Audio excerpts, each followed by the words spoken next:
大家好，我是谢雷。一会儿有燕京理工学院的学生来采访我，这也是我今天的第4波采访。快到晚上了，我正好休息一会儿才有时间拍视频。我就在网上和他们交流，我说怎么都来找我采访。这些学生的回答也很真实，他们之前去找了很多评弹的团体，也有很多评弹的老师，但最终都被打太极打了回来。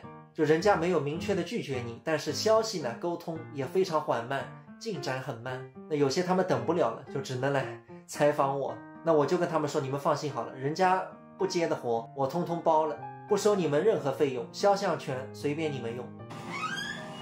你们好，你们好，请进。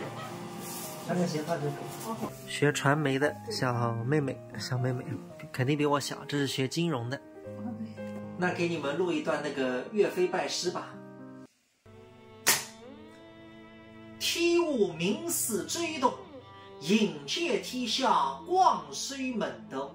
现在年纪已经70多岁了，你想15一把年纪，不准备在了高浪办债，预备为做故乡山西大同去享脱几年乐福。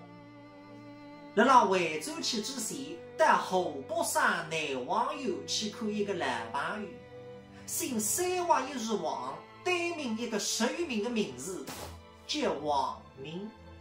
可以了吧？拜拜。